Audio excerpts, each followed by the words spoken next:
Olá, muito obrigada pela sua companhia. O programa de hoje está recheado de informação e boas histórias. O Prosa no Campo começa agora com informação, música boa e a participação de quem já aceitou o nosso convite para prosear. Quer saber como melhorar a saúde do cajueiro? Tem dúvidas sobre o manejo e a criação de galinhas ródeas? Aqui, a Voz do Campo vira a resposta. Tem prosa sobre genética bovina, as novidades do setor agropecuário e a atualização das cotações do mercado agro. E toda boa prosa pede o quê? Música, uai! Tem cantor aqui no estúdio para um bate-papo daquele jeito leve que todo mundo gosta. Vem comigo, porque o Prosa no Campo já começou!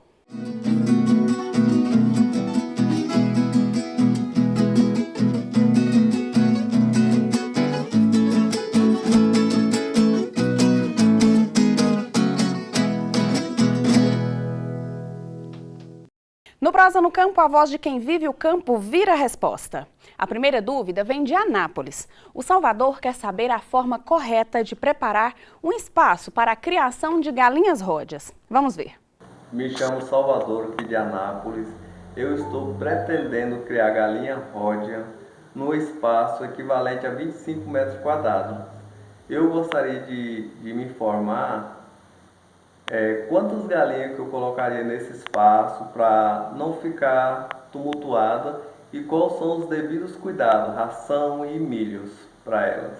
Quem responde à dúvida do Salvador é a professora da PUC Goiás, Lohane Pereira de Assis, zootecnista e doutora em ciência animal. Professora Lohane, como o Salvador deve fazer? Hoje eu vim esclarecer a sua dúvida sobre a criação de galinhas ródeas. Pela área do senhor de 25 metros quadrados, o senhor pode trabalhar com uma densidade de 3 animais por metro quadrado. Isso daria em torno de 75 aves nesse espaço. Tá? Mas além da densidade, que é a quantidade de animais, nós precisamos preocupar com a parte nutricional. Então, em relação à utilização do milho, o senhor pode utilizar o milho como uma suplementação energética. Ele não substitui a utilização de ração. E a ração o senhor consegue encontrar nas casas agropecuárias de acordo com a fase. Então, nós temos rações para os pintinhos, crescimento e as rações de posturas. Quando a gente fornece somente o milho, essas aves elas começam a ter deficiências em relação à proteína, vitaminas e minerais. E aí a gente tem uma diminuição da produtividade. Então, pensando na densidade de alimentação, eu preciso me preocupar também com a parte do fornecimento de água desses animais. Essa água ela tem que estar limpa e ser fornecida ao longo do dia. A manutenção, que é a limpeza desse local, o isolamento em relação aos predadores, vai garantir que seus animais eles tenham maior conforto, eles não fiquem estressados e mantenham essa produção. Em relação à saúde, existem alguns calendários vacinais e alguns protocolos antiparasitários que devem ser verificados. Apesar da rusticidade das galinhas ródeas, esse tipo de manejo é fundamental para manter a produtividade. Dúvida respondida, agora a prosa é aqui em Goiânia mesmo. A Suelen quer saber como melhorar a saúde do cajueiro. Vamos acompanhar. Minha dúvida hoje é com relação a esse pé de caju. Aparentemente, ele está perfeito, folhagens verdes. Mas durante o ano, as suas folhas nascem queimadas e seus frutos murchos. Eu gostaria de saber quais cuidados eu devo ter, o que eu devo fazer para que eu possa colher bons frutos. Quem responde à dúvida da Suelen é a professora da PUC Goiás, Leandra Regina, engenheira agrônoma, doutora em produção vegetal e especialista em fruticultura. Professora Leandra, o que a Suelen deve fazer? Olá, eu sou a professora Leandra Semensato e estou aqui para tirar dúvidas da telespectadora que relatou que as folhas do cajueiro que ela tem lá na sua propriedade, no seu pomar doméstico, tem nascido as folhas com aspecto de queimados e os frutos têm caído, têm ficado murchos e caído ao longo do ano. Esses sintomas eles podem estar relacionados à antracnose, uma doença fúngica que afeta as folhas, as flores, os ramos jovens, né, e os frutos, e principalmente em período de maior umidade. O primeiro cuidado é observar se as folhas apresentam manchas escuras, deformações ou áreas secas e se os frutos também apresentam manchas escuras e murcham, né, como ela disse aí no relato. Caso isso esteja acontecendo, é importante retirar, descartar essas folhas, esses ramos, esses frutos doentes, tá? Evitando que o fungo permaneça ali na área, na planta e se espalhe para novas plantas, para novos ciclos. Outro cuidado fundamental é realizar podas de limpezas. Normalmente, os pomares domésticos, que são esses pomares de casa, né, que não tem cunho comercial, as plantas ficam muito fechadas, então elas devem ser arejadas, né, podas de limpezas, para que passe mais ar e ajude a manter a planta saudável, reduzindo a umidade, né? Também é importante manter uma boa nutrição do cajueiro, realizando adubações equilibradas de acordo com a necessidade da planta, né? As plantas bem nutridas, elas conseguem se recuperar melhor dos ataques de doenças e produzir folhas e frutos de melhor qualidade. E para isso pode-se utilizar o esterco de curral, o esterco de bovino curtido, que é um adubo orgânico que é bastante utilizado em pomares domésticos. Como medida preventiva e curativa também, uma alternativa bastante utilizada é a aplicação de calda bordaleza. Essa calda é preparada à base de sulfato de cobre e cal hidratada. Ela ajuda a proteger as folhas, flores e frutos contra a infecção desse fungo, sendo especialmente recomendada antes e depois dos períodos mais chuvosos, porque a alta umidade que causa infestação desses fungos aí nas plantas. Além disso, deve-se evitar molhar a copa durante o molhamento, né? Priorizando então a colocar água diretamente no solo e manter a área ao redor da planta limpa, sem acúmulo de restos vegetais que podem estar com restos de fungos e contaminar a planta. Portanto, para melhorar a saúde do seu cajueiro, a recomendação é combinar limpeza desses órgãos, né? Poda para ventilar e uma adubação adequada, tá? Além do uso da calda bordaleza e também monitorar frequentemente a planta. Com esses cuidados, com certeza você vai conseguir reduzir significativamente os danos causados pela antracnose e favorecer uma produção mais saudável dos frutos, ter frutos com maior qualidade. Agora vamos voltar lá em Anápolis para falar com quem já está acostumada a prosear com a gente. Conta pra gente, dona Longuinha, o que está acontecendo aí? Gostaria de perguntar sobre as minhas galinhas. Por que elas estão tão bonitas, viçosas, mas não prospera? Os pintinhos tiram, aí com mês e pouco morrem tudo. Gostaria de saber se tinha um remédio, uma explicação para isso. Quem responde à dúvida da dona Longuinha também é a professora Lohane. Professora Lohane, como a dona Longuinha pode fazer para resolver esse problema? Hoje eu vim falar um pouquinho com a senhora sobre a sua dúvida em relação à mortalidade dos pintinhos.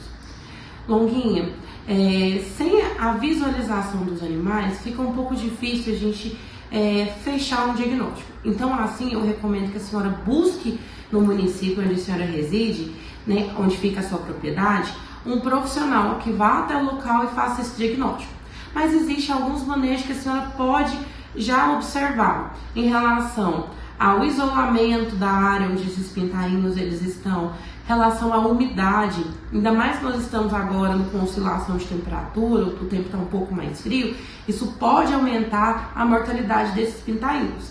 Então, a umidade também desse ambiente vai influenciar na sobrevivência desses animais.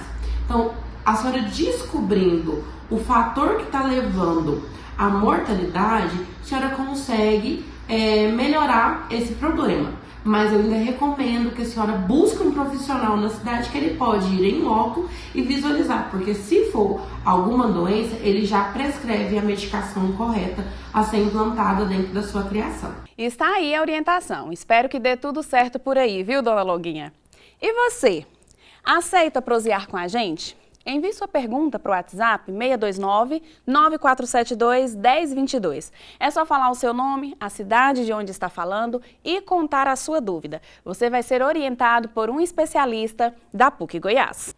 Agora você já ouviu falar em zootecnia. Mas sabe exatamente o que faz um zootecnista?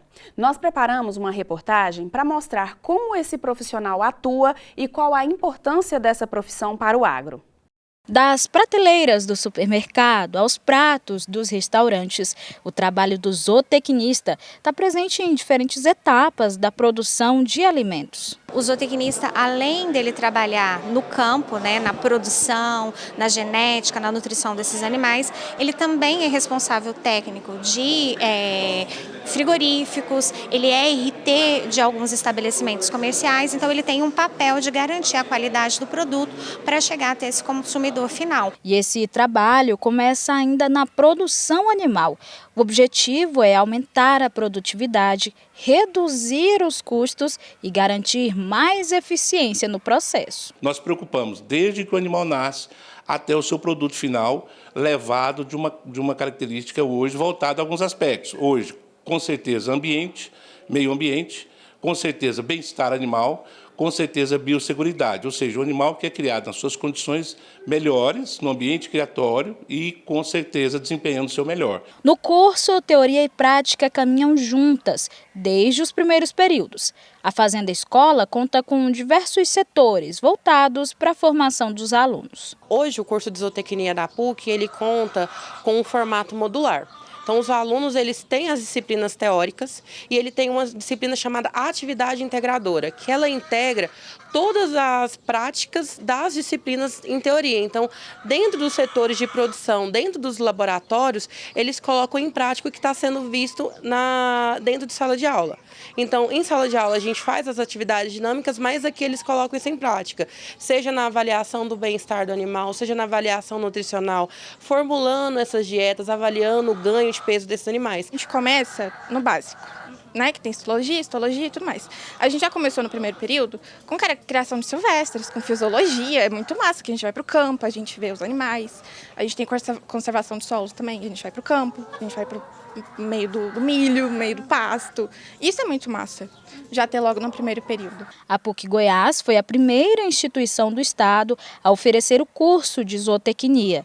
Hoje, a universidade conta com 30 laboratórios e uma estrutura completa para a formação profissional dos estudantes. Foi uma das opções que eu tinha e foi a que eu mais me interessei, pelo nome que a PUC tem, pela referência que ela tem pelo Brasil e por pessoas também do meu ciclo que me indicaram a faculdade. Entre veterinário e zootecnia, dando uma pesquisada, eu falei assim, não, eu acho que vai zootecnia. E aí, tentei na federal, enfim, outras histórias, mas a zootecnia, a produção, no geral, um contexto familiar também. Eu tenho uma irmã que é engenheira de alimentos e ela trabalhou numa empresa do setor agropecuário. Eu falei, não, é isso mesmo, vou engatar nisso aí. Agora você vai ver que o preço de algumas frutas e verduras aumentou no mês de junho. Quais foram os fatores que influenciaram esse aumento? Renato Violi conta para você. A mudança de mês trouxe pressão para o bolso dos consumidores. Fatores como clima, redução da oferta e transição entre as safras provocaram aumento nos preços em Goiás. Alguns produtos ainda com reflexo do período chuvoso, o caso da cenoura, o caso da batata, e mudança vamos dizer assim, de safra, fim de safra de um período, início de outra safra. Então tem queda, redução de produção, no caso da batata teve a redução de produção, batata agora está vindo da região sul e sudeste, e lá a safra praticamente já está no final, e isso diminui a oferta do produto do mercado. A safra aqui da região do centro-oeste, no caso da região de Cristalina, ainda não iniciou. Então tudo isso é uma situação específica da batata. O tomate também, período frio, cai a baixa produtividade do produto. E é uma situação que está no país todo. Entre as maiores altas estão a da abobrinha verde, que subiu 66,6%. O pepino caipira com reajuste de 25% e o tomate saladete, aumento de quase 12%. Cenoura, batata e cebola também ficaram mais caras. Nos supermercados e sacolões o reflexo já aparece. Itens básicos comuns no dia a dia estão cada vez mais caros e obrigam o consumidor a fazer a boa e velha pesquisa ou até mesmo a substituição de produtos da lista de compras. Nem tudo ficou mais caro. A melancia liderou as quedas, com uma redução superior a 23%, enquanto banana, maçã, laranja e mamão apresentaram recuo nas cotações. Nós temos aí a safra da tangerina Poncã, né? A queda da laranja também, a laranja está na safra, o limão, no geral a melancia está com valor elevado, mas está em queda, embora ainda eu não diria que está barata ainda, mas está caindo de preço. A orientação é priorizar alimentos da safra e comparar preços entre os estabelecimentos. O hortifruti dá essa condição para que a gente estenda uma pesquisa maior de opções. Você tem muito mais opções de escolher aqueles produtos que estão mais em conta. O chuchu, por exemplo, está barato. A mandioca está barata, a cabuchá, o repolho está caindo de preço. Vamos conferir agora as cotações de mercado. O milho apresentou leve queda em Goiás e voltou a ser negociado na faixa dos R$ 52,00 por saca. A soja também registrou recuo, mas continua acima dos R$ 112,00 por saca. Entre os demais grãos, o feijão carioca e o arroz mantiveram estabilidade, enquanto o sorgo teve uma pequena desvalorização. Na pecuária, a arroba do boi gordo está cotada em média a R$ 327,00, enquanto a vaca gorda é negociada em torno de R$ 305,00. E no próximo bloco, a nossa prosa continua aqui no estúdio. Vamos falar sobre genética bovina e as novidades do setor agropecuário. É depois do intervalo, não saia daí, eu volto já.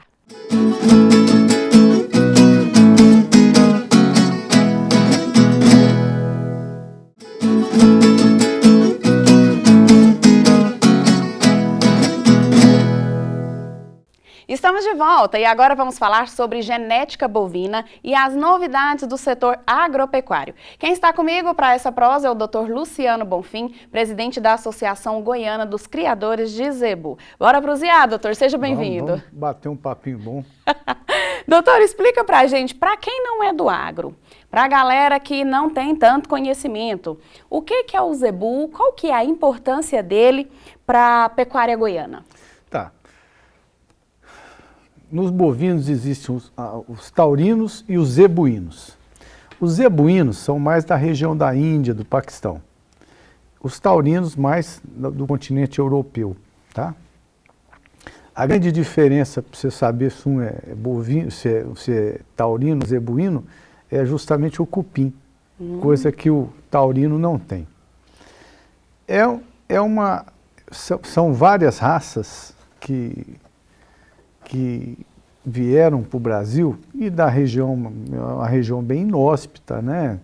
Região muitas vezes até peridesértica, ali na Índia, no Paquistão, são de terras ruins e tal, e vieram e se adaptaram bem aqui no nosso cerrado, no nosso centro-oeste, tá certo? Então, hoje o que manda aqui na nossa região, que é a região que tem mais bovinos, que é a nossa região centro-oeste, o nosso cerrado, são animais de raças zebuínas. Aqui predomina o Nelore, mas nós temos outras, como o Guzerá, que eu crio, né?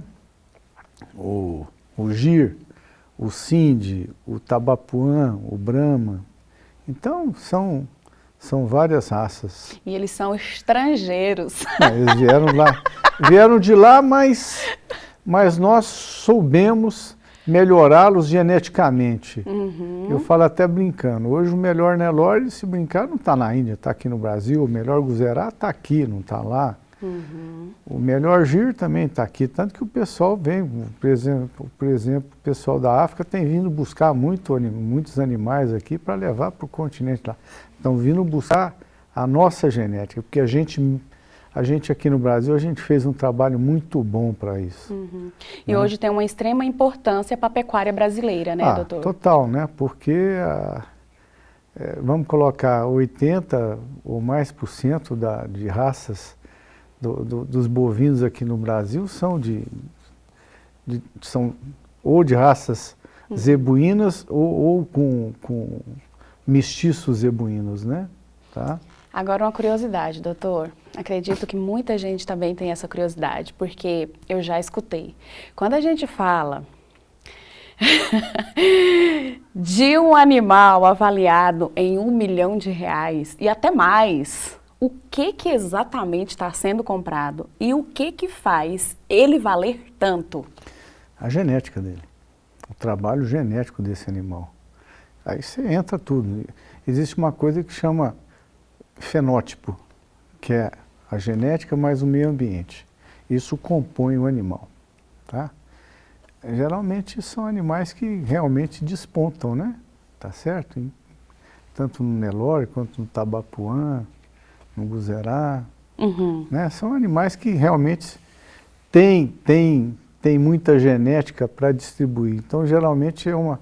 Ah, vale tanto? Ah, um filho? Não. Geralmente, esses animais, o que você vai fazer é produzir muito deles. A partir hoje dessas tecnologias de reprodução, tipo a fertilização in vitro, né, que você faz, a gente usa muita barriga de aluguel, produz um embrião, pega uma vaca dessa, aspira, faz o embrião no laboratório e coloca nessas receptoras que a gente chama de barriga de aluguel, né?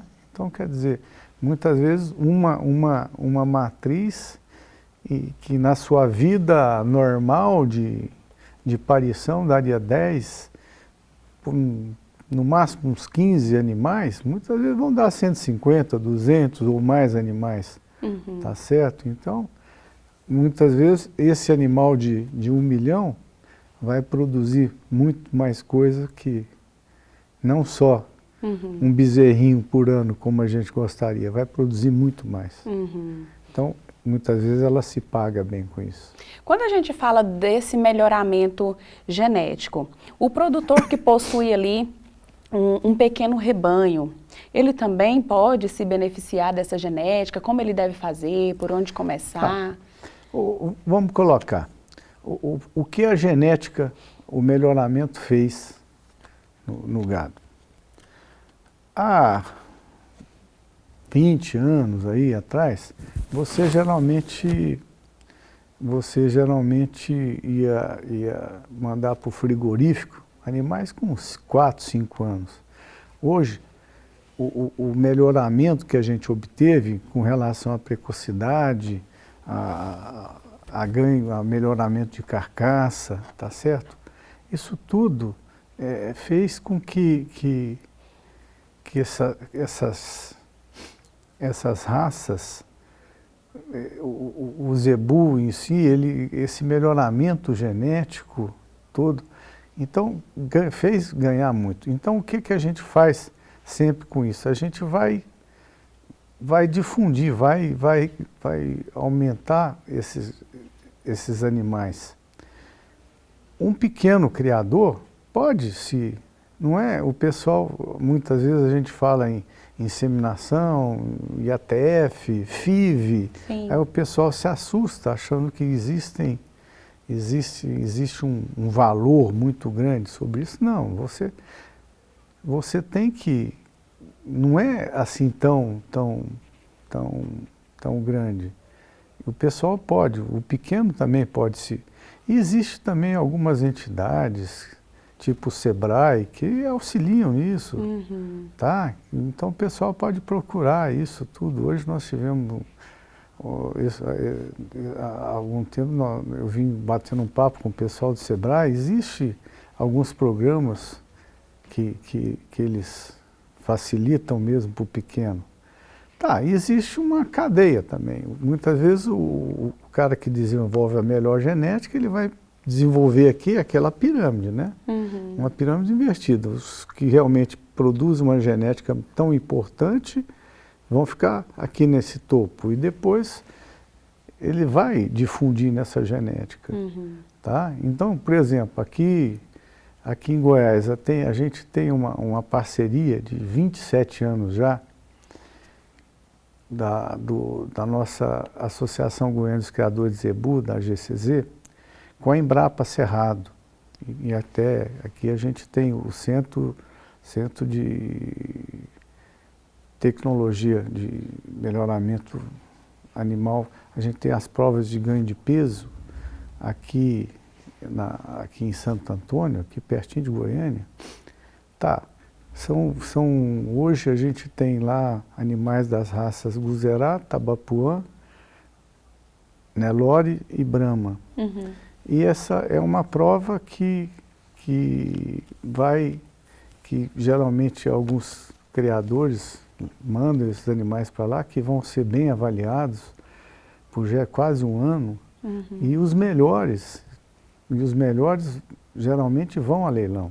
Os classificados como superior e elite vão para leilão. Isso a gente vai difundindo essa genética melhoradora para todos os rebanhos, né?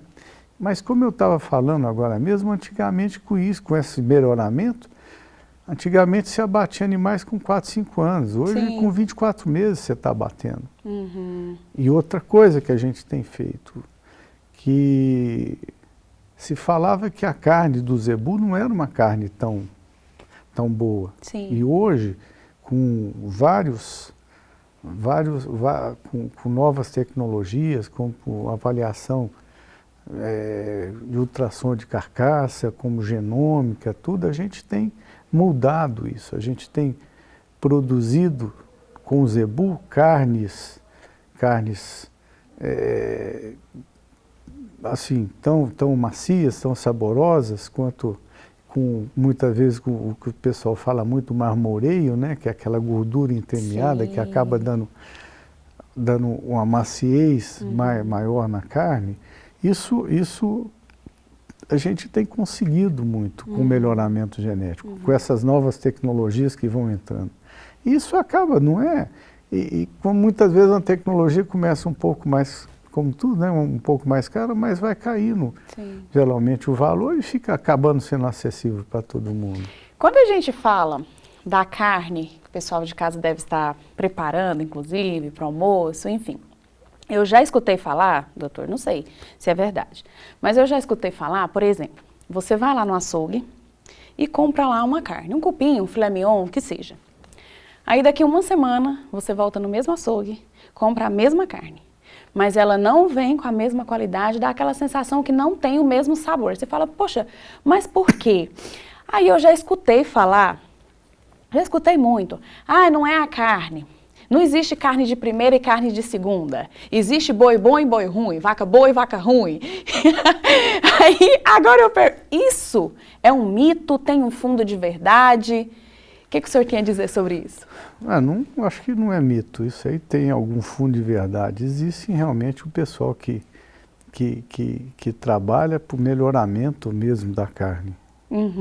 E um pessoal que ainda não faz isso, né? Tem, que realmente existe, mas a gente tem trabalhado para melhorar isso. Né? Porque, infelizmente, a gente vai no açougue, aqui no Brasil, como a gente não tem ainda um sistema de rastreabilidade importante, a gente está comprando, você não sabe, muitas vezes, num açougue, o que você está comprando. Exato. Se é uma carne de um boi, de uma vaca, se é um novilho, se é um animal de 20 anos, de 15 anos, ou se é de 2 anos, tá? Isso muitas vezes muda um pouco. Então, muitas vezes, principalmente em açougues, a gente muitas vezes não tem essa garantia tão grande. Mas existem hoje casas que vendem carnes, se você quer fazer um bom churrasco, né? Existem lojas grifes de carne aí que você compra carne assim de excelente qualidade. Inclusive, falar esse negócio aí, a gente fica falando. A gente vê muito pessoal falar com relação à carne que o do europeu é melhor do que do zebu. E hoje o que realmente tá mais assim sendo utilizado é o Angus, né? Você escuta muito falar, você fica falando, se você está fazendo churrasco, da carne de Angus. Mas geralmente essa carne de Angus que a gente compra aqui, você vê lá, carne de Angus, muitas vezes é 50% Angus e 50% zebu. Não é geralmente Angus puro, você está entendendo? É geralmente do mestiço, do F1. Né? Doutor, a gente teve aqui a Goiás Genética. Qual a importância de eventos como esse para o produtor? Tá, mas isso aí, nós realizamos a nossa 14ª Goiás Genética. É uma única feira aos moldes da Expo Genética de Uberaba que tem se perpetuado. Sim.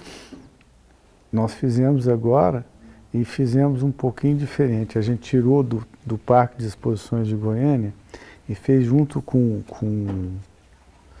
a Agrocapital, que é uma feira tecnológica, aos moldes que tem lá em Ribeirão Preto, em Rio Verde. A gente fez isso e a GCZ é parceira desse grupo Agrocapital, desde o ano passado, desde a primeira feira. E esse ano nós resolvemos colocar o zebu lá dentro. Né? Então nós fizemos um pavilhão lá de quase 450 metros. É bom que a gente caminha muito, faz um pouco de exercício, tá certo? Então, são quase 450 metros que você encontra a melhor genética zebuína lá dentro. Né? Então, excelente, resultado excelente. E a Goiás Genética traz muito a questão de informação, de conhecimento. Então isso é uma coisa que a gente, desde a primeira Goiás Genética, a gente tem feito. Muitas palestras que realmente trazem muito conhecimento. Esse ano, uma ideia que eu tive foi para a gente falar sobre o cerrado. Nosso cerrado aqui. Nosso cerrado aqui há 30, 40 anos eram terras totalmente improdutivas. Sim. Né? Tinha até um ditadozinho que falava o seguinte: cerrado nem dado nem herdado. Não valia nada isso aqui. Sim. Tá certo? E o que mudou? Porque hoje o nosso cerrado provavelmente seja o maior celeiro de proteína animal e vegetal do mundo. A gente produz muito aqui. Tanto na nossa agricultura, que hoje tem sido um espetáculo, quanto na nossa bovinocultura. Então, hoje, a maior fonte de proteína animal e vegetal está aqui com a gente. E então, eu trouxe as palestras falando inicialmente do solo. O que mudou o solo? Por que era um solo totalmente infértil e hoje é muito produtivo? O que foi feito? Daí a gente veio passando isso, algumas etapas que a gente vai passando para falar sobre hoje as pastagens. O que mudou? Tá? Exato. Depois a gente fala sobre nutrição, o que mudou na nutrição. Sim. Antigamente era aquele salzinho branco que dava simplesmente, não, hoje mudou. Hoje você sabe o que o animal realmente precisa e nutre ele com tudo que é necessário para um bom desenvolvimento. Isso tudo fez parte da parte genética. Depois a gente discutiu muito sobre genética, né, que é o nosso foco. Sim. Tá? Depois na questão de reprodução, o que mudou? Antigamente a vaca paria com 4, 5 anos, hoje com 2, 3 anos no máximo está parindo e geralmente aquele intervalo de parto tem sido menor. Isso tudo com melhoramento genético. E outra coisa, depois a gente discutiu muito sobre uma coisa muito importante para a gente. Não adianta eu produzir bem e produzir em um número cada vez maior se a gente não tem onde colocar o nosso mercado. Isso é uma coisa que a gente... É aquela velha história, a gente é muito bom dentro da porteira e muitas vezes a gente falha um pouquinho fora da porteira. Porque, infelizmente, com esse mercado de hoje, a gente muitas vezes não dá o preço do... O meu produto, quem coloca o valor é o mercado, tanto na carne quanto no leite, quem coloca... Tanto também na agricultura, né? Exatamente. Então tinha que ser um pouquinho mais forte, ser um pouquinho mais unido, para a gente poder ditar os nossos preços. Perfeito. Tá? Então isso é uma coisa que a gente, que pega muito. Eu acho que a gente sofre muito nisso ainda. Eu acho que falta um pouco, eu acho muitas vezes alguma liderança maior por aí para a gente ter um pouquinho mais de voz. Ah, com toda certeza. Gente, vocês estão vendo, né? Quando a prosa é boa, a hora ela passa a ser inimiga. Eu gostaria muito de agradecer, gostaria não, eu quero agradecer, doutor, a sua participação, a sua presença aqui no Prosa no Campo. E volte mais vezes para a gente prosear, porque o assunto rendeu. A gente está sempre à disposição. A GCZ lá, eu acho que é uma entidade hoje que tem uma representação muito grande para o criador aqui do nosso estado, então a gente tem trabalhado cada vez mais nisso, tá? Muito obrigado, Rayane, muito obrigado aos amigos da PUC TV. A gente, quando precisar, a gente volta para bater um papo.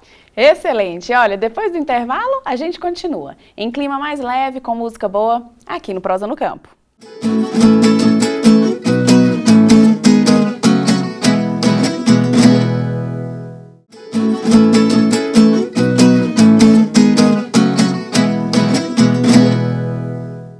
Agora, para fechar o programa com música boa, eu recebo aqui no estúdio o cantor Miguel Lucato. Miguel, seja bem-vindo à nossa prosa. Obrigado, Rayane. Prazerão estar com vocês aqui pela primeira vez no Prosa no Campo, trazendo muita música sertaneja, o campo que é uma conexão que eu tenho muito forte desde criança. Eu me criei no campo, então, aos 14 anos que eu fui para a cidade. Mas então, assim, a música sertaneja, ela sempre fez parte dessa mistura do campo, música sertaneja. Então, estou muito feliz de estar aqui com vocês. Que bacana! Então, a sua infância praticamente foi no campo. Foi no campo. Aos 14 anos você foi para a cidade, mas e quando você começou a cantar? Eu comecei a cantar desde criança, em casa, assim, na escola, né? A gente estudava na zona rural e, na época, tinha os festivais da escola, do colégio, aí eu já tinha as duplas ali, mas era só uma brincadeira, mas já tinha paixão pela música. Dividia entre rodeio e música, porque meu pai sempre trabalhou em fazendas, né? Ele era vaqueiro mesmo, da lida, e lá tinha os rodeios regionais, bem na época estava passando a novela América, né? Bem naquela época, e todos nós invocados, empolgados com querer ser peão de rodeio, e eu brincava entre os torneios amadores ali, né? E a viola. Graças a Deus, a viola falou mais alto. Na sua família, alguém canta? Não. Lá em casa, ninguém. Assim, eu sei a história dos meus bisavós, que cantam, né? Cantavam, a família cantava, mas lá em casa mesmo veio só eu. Eu acabei, assim, me interessando mais pela música através do rádio. Na época, minha mãe comprava alguns CDs e ela comprou um aparelho de som e colocava ali para tocar. Enquanto minha mãe estava trabalhando ali, fazendo os afazeres de casa, eu chegava da escola e estava tocando ali João Paulo Daniel, Rick Renner, Bruno Marrone, tocava muita coisa e aquilo, de alguma forma, ficava ali no meu inconsciente. Então eu percebia que eu me emocionava com música e não sabia o porquê. Então já tinha um chamado ali. Ah, com toda certeza. E aos 14 anos, quando você vai para a cidade, já é para Goiânia? Não, para Jataí, cidade do interior, minha terra natal, nasci em Jataí. Morei durante a minha infância ali no município de Serranópolis, que é uma cidade bem próxima de Jataí. E aos 14 anos eu venho de vez para a cidade. E ali eu tenho um contato maior com a música. Devido a Jataí ser uma cidade de muitos músicos, muitos artistas. O meu primeiro emprego foi numa lanchonete, que ela abria às 6 horas da manhã. Quando a lanchonete abria, geralmente aos finais de semana chegavam a galera que tocava na noite, os músicos. E eu via, eu já ficava curioso, fazia algumas perguntas para eles, né? E achava aquele mundo muito mágico. Eu falava, caramba, eu tô aqui entrando 6 da manhã, vocês estão chegando de um show, cara. Que vida incrível. Então, assim, eu era apaixonado já. E sonhava em poder viver da música, ir pra noite. E aí eu comecei, fui fazendo aula de instrumento. No meu intervalo de almoço eu fazia aula de violão para aprender a tocar alguma coisa. Porque eu tocava só a viola ali, né? Então, assim, era um instrumento que era um pouco limitado para o estilo de música que eu queria cantar na noite.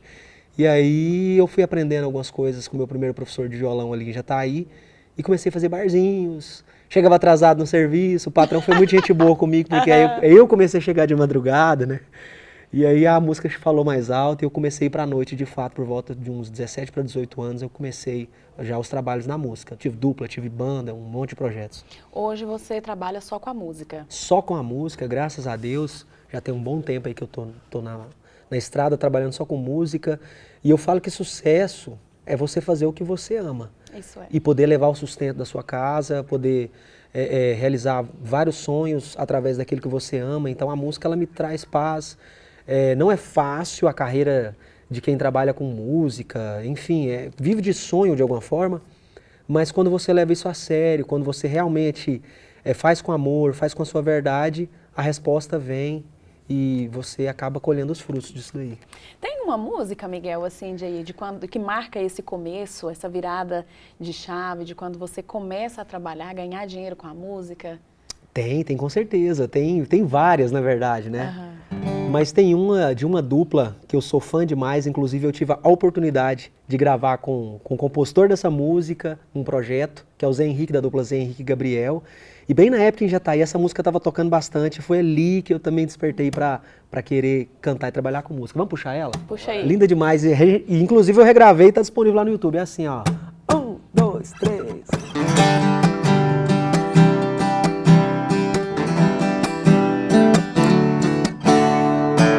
O que combina com frio é cobertor, o que combina com a noite é o luar.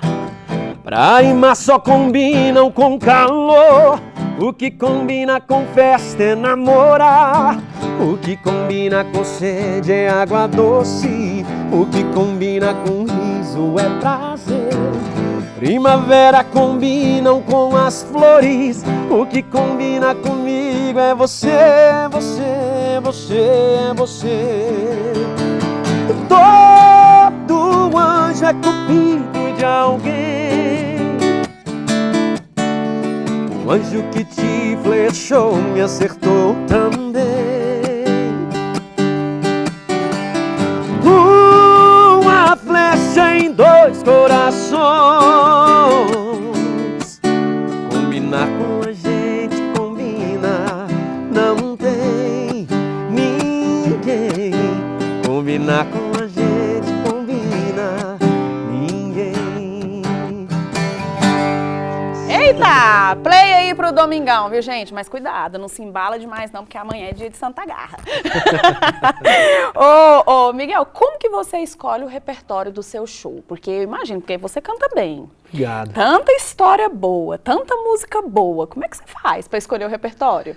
Baseado em muito tempo de estrada, tem músicas que realmente nunca saem do repertório, porque tanto eu faço shows para prefeituras, casamentos, né, e algumas músicas realmente nunca saem de moda. A gente tem alguns momentos do show que tem músicas que eu toco desde quando eu comecei a carreira lá atrás, tocando em banda, baile, que também foi uma das escolas que eu tive, que a gente nunca muda o repertório. Porque música boa, ela sempre vai agradar, independente de época. Então ela pode ter 10, 20 anos que você vai tocar e aquele público vai curtir.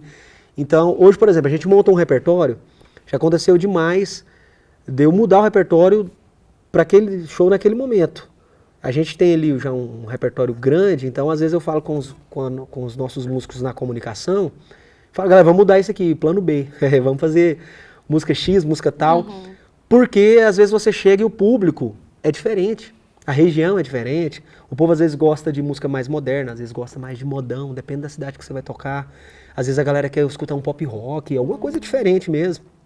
Então a gente tem essa flexibilidade e isso você acaba adquirindo com o tempo, com a experiência mesmo. Com o tempo você vai ficando mais antenado nisso daí. Mas claro, são músicas que eu sempre gostei de cantar. Primeiramente, eu acho que você tem que sentir prazer em cantar aquelas músicas. E aí você leva ela pro público.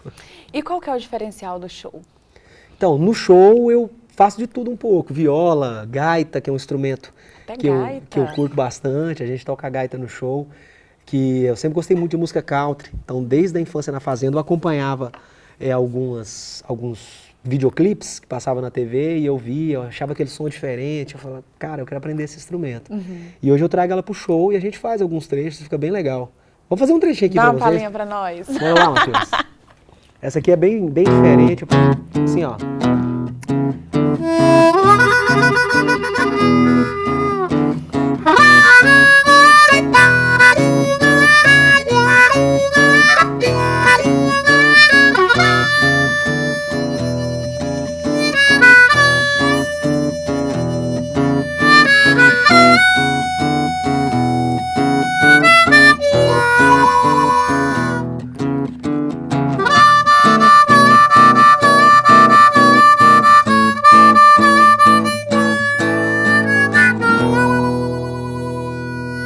Dá um lazão, vai!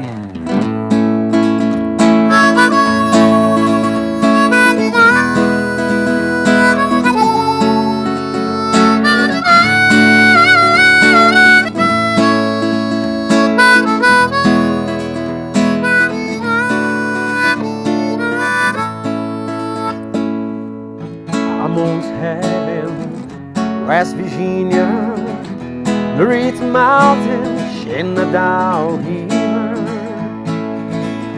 Life is old and younger than the dreams, younger than the moonlight, moving like a breeze.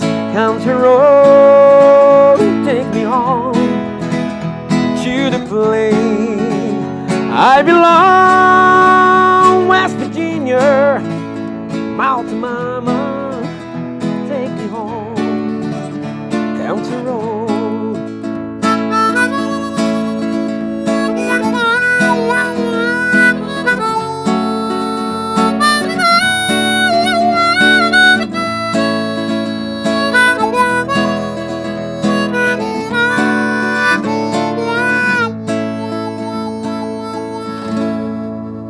Isso aí. Gente, passada! E é tudo na boca, como assim? Qual que é a maior dificuldade de tocar esse negócio? Na verdade é porque você não vê, né, o que você está tocando, é mais por tato mesmo, né? Aqui no caso dos lábios aqui, então o instrumento de alguma forma você vê aqui as notas, as posições. Sim. A gaita é um instrumento que você toca por intuição mesmo. Você vai procurando ali, né, o som, no soprar, no puxar o ar. Então, quando você sopra é uma nota, você puxa é outra nota. Então você vai achando ali de acordo com o que você vai de fato tateando ali na gaita. Você fez aulas para aprender ou foi... Não, no início não. No início eu aprendi olhando alguns vídeos no YouTube, né? Graças a Deus na época já tinha chegado também o YouTube. E aí eu baixei algumas coisas numa Lan House na época, né? Não sei se ainda tem Lan House, né, gente? Mas na época eu fui na Lan House, pedi para gravar algumas videoaulas, passou para um DVD e eu chegava em casa e ficava vendo. Aí eu fui entendendo, então a gaita é assim que faz, alguma coisa ou outra. Depois de um tempo, eu fiz aula, inclusive recentemente, com um grande gaitista, que é o Rodrigo, gaitista RB, ele mora em Goiânia, um dos maiores gaitistas do Brasil. E tive a oportunidade de fazer aula com ele e ir aprendendo outras coisas novas, porque eu aprendi muitas músicas e aí depois de um tempo despertou de novo. Falei, cara, eu quero aprender mais da gaita, é um instrumento com infinitas possibilidades. Uhum. É igual, por exemplo, violão, viola, violino, que você aprende. Aqui você faz o dó, aqui você faz o ré, aqui você... A gaita tem essa mesma dinâmica? Tem mais ou menos. De notas? Tem, sim. Ela vem aí com praticamente, acho que são 20 furos, acho que é isso mesmo. São 10, são 10 casinhas, então são praticamente 20 notas ali variadas, digamos assim, né? Você vai encontrar as mesmas notas nas mesmas casas, às vezes da forma como você puxa ou sopra. E aqui dentro dela você faz, por exemplo, o country usa muito o bend, né? Que é essa coisa de você fazer o... que a gente via muito em filmes, né? Nessa coisa, no blues, o country ele pegou muito isso do blues, que era uma música tocada pela música negra americana, né? Lá nos primórdios mesmo. Então eles pegaram muito disso e foram misturando ali com o banjo e foi trazendo essa essência pro country. E eu sou literalmente apaixonado. É um instrumento que eu me divirto, faço aula até hoje, até por uma questão de terapia.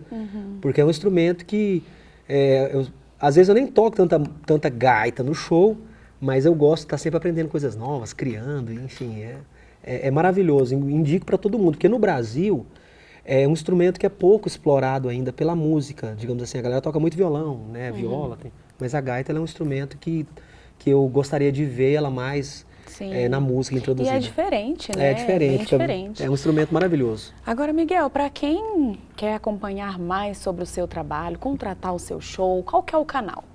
Entra nas minhas redes sociais, meu Instagram é @MiguelLucato, bem facinho, só um T, viu, pessoal? Meu canal do YouTube também tem muita coisa legal.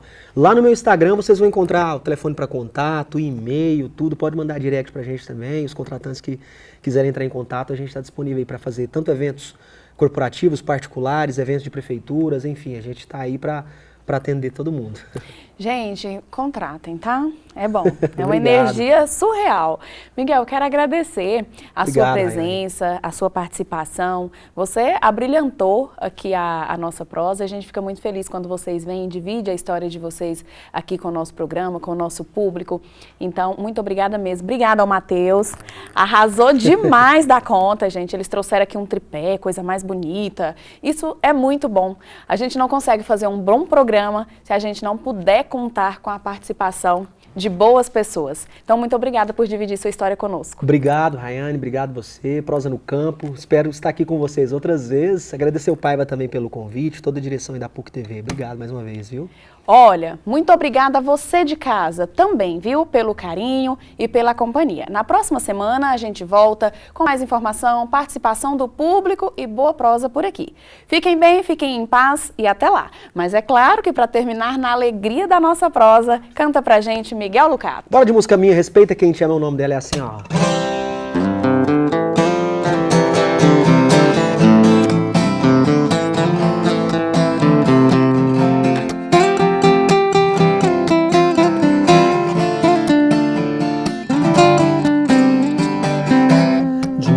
Você com essa cara amarrada, desenterrando assunto encerrado. Nossa cama ainda tá quente, se o ciúme não tá respeitando a gente. E você adora uma briga boba, quer me xingar. Primeiro tira minha roupa, depois pode começar. Então tá. Já que você tá gritando, eu também vou gritar. Fala direito com o amor da sua vida.